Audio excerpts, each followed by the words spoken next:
Students, welcome. We are getting ready for the beginning of Unit 6. Unit 6 is going to be stoichiometry. We've already done some vocab, so we're going to jump right in with mole to mole ratios. This is page 9, 6.2, mole to mole ratios, page 9. So first off, we want to start with a definition of stoichiometry because that is what this unit is called. Stoichiometry is finding amounts because we can do a whole bunch of different things. Right now, we're going to start with grams, but we're finding amounts using a balanced chemical equation. All right, so we're finding unknown amounts using a balanced chemical equation, and this is why we spent so much time on it, balancing chemical equations last unit. So we're finding unknown amounts using a balanced chemical equation. So to review some vocab, first off, we have our coefficient. Our coefficient, remember, those are our big numbers out front, right? On a reaction. The other thing is they represent moles, and that's actually how we're going to use them in this unit. They represent moles, okay? Which brings us to our mole to mole ratio. Mole to mole ratio is all about unit canceling, all right? Unit canceling. So we're going to be using that balanced chemical equation, all right, to do some unit canceling. All right, balanced chemical equation to do some unit canceling. So let's go through our steps of stoichiometry. These steps never change. They are the same regardless of whether we're talking about mass relationships or gas relationships or volume relationships. They're all the same. So step one is always going to be write a balanced chemical equation.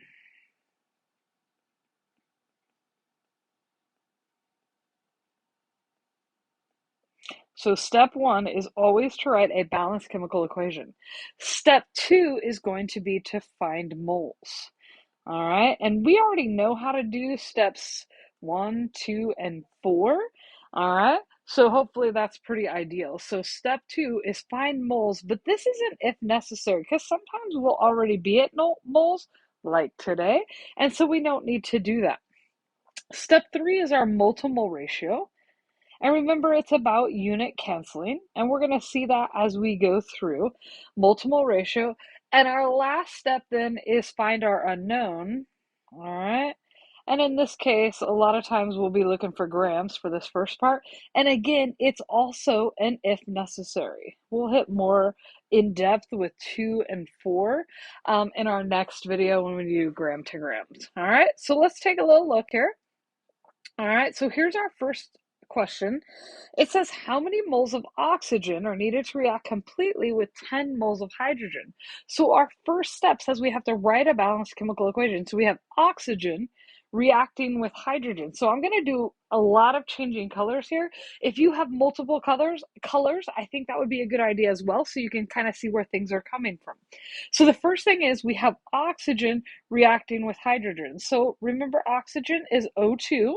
I'm going to start that one in red. Okay. It reacts with hydrogen. Let's put hydrogen in blue. Also remember H2. All right, because it is diatomic. And so the only thing that this could form, to our knowledge, is water, H2O. I should not do that one in black. Let's go back one more time. Boop. There we go. Let's go pink to very distinctly see our colors. And now we have to go through and balance, right? So oxygens, we have 2 over here on the reactant side, so we need 2 on this side, so we've got 2 there. Now we have 4 hydrogens, so we need to get 4 hydrogens on the other side. So I'm going to put a 2 there.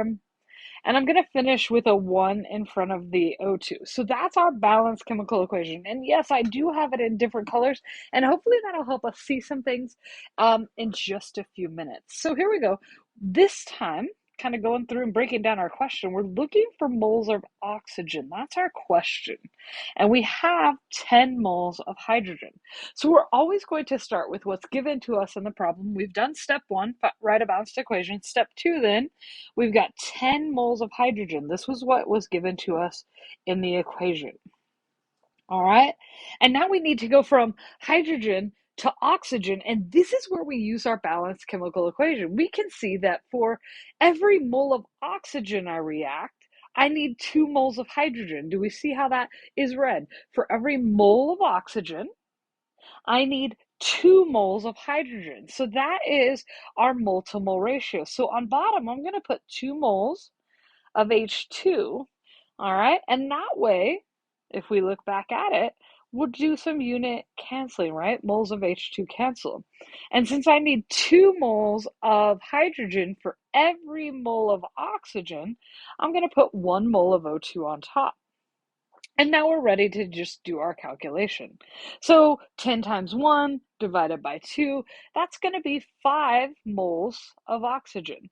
And honestly, that should hopefully make sense to us, right? Because for every 2 moles of hydrogen I need half that much, or 1 mole of oxygen. Okay? Awesome. Let's kind of roll down and see this next one here, see how it's going. We are going to use the same reaction throughout, so we'll kind of keep referring back up to the top there.